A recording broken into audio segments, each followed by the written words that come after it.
Hello everyone, and welcome to Project COE's latest video review for Medal of Honor Heroes 2, and I'm Justin Joseph here to offer up the goods. Okay, so there's absolutely nothing special about the setting or story of this typical World War II shooter for the Wii, but the actual controls and motions that EA was actually able to pull off are what set it apart from every other game like it on the system.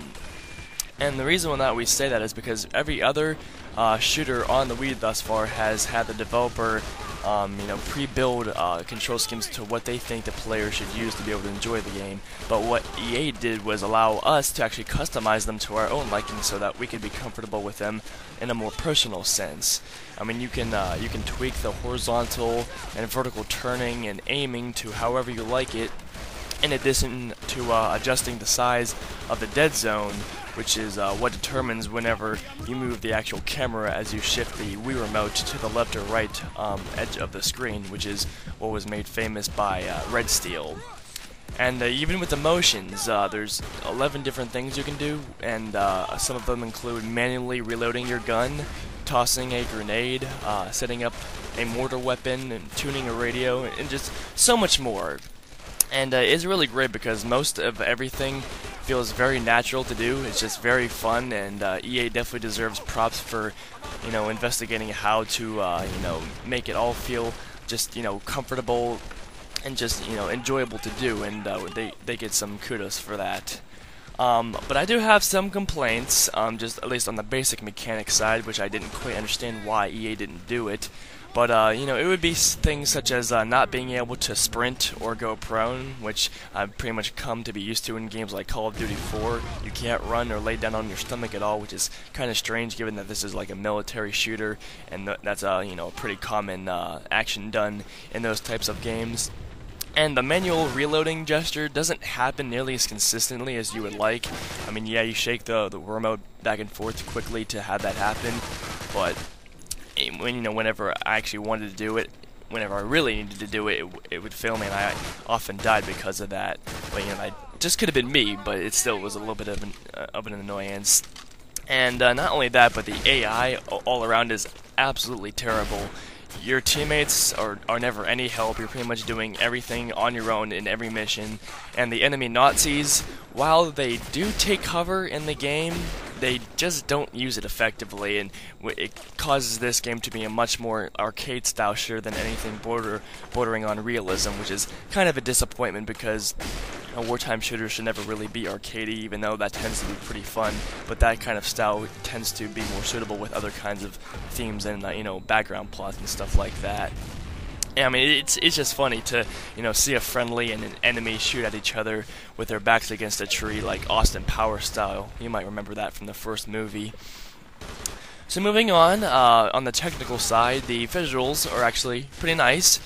However, they're nothing that you haven't really seen before in a Medal of Honor or Call of Duty title. I mean, the environments are varied. I mean, you'll see everything from a chaos-ridden beach to the very laboratory that the Nazis are using to develop weapons of mass destruction. But the enemies are too often repeated. They're not exactly very detailed, and there's just a little bit of a lack of overall polish all around that definitely would have breathed a certain life into the experience. But again, it's not a terrible game. It holds up with the frame rate and everything, and it doesn't look terrible. It's just a typical game that could have been done on Wii with any other kind of title. And the same actually goes for the audio. The music isn't anything you haven't heard before, but it is appropriate at least. The voice work isn't terrible, but it certainly won't strike a chord with you either, even if there is some well-done dialogue. And with the weapons, they just sounded too generic to me and muffed. Pretty much only the pistol and sniper rifle are what I thought sounded to be the best and most authentic, but everything else just didn't really do it for me. But even with all that negative here, there's just a lot to enjoy with this game, and the multiplayer is definitely a part of that as well. And it's actually the first of its kind on Wii. Up to 32 players can duke it out on online with death matches, team death matches, capture the flag, your typical shooter style online multiplayer. And it's actually done on EA Nation, not on Nintendo Wi-Fi connection. It's actually EA's own online service. And it's actually pretty impressive. I mean, it's completely lag-free. although the graphics are slightly dumbed down. But it's a little too arcadey for my tastes in that it can be unnecessarily difficult to actually kill somebody, especially whenever you unload more than or like one or more clips of ammo into a person. And even with a shotgun, which is more or less my favorite gun in any kind of shooter, it's just a pain to pop someone with. But still, it can be a great time for Wii shooter fans in general, even if the lack of voice chat sort of makes the service feel a little bit lifeless. I mean, just the fact that EA managed to pioneer this for the Wii at least, even though we know that there's other better offerings out there, it's just a very good step in the right direction, and hopefully other developers take notice. But, you know, in all seriousness, all around, EA has definitely set the bar that was previously set by Retro Studios when it comes to first-person controls on the Wii.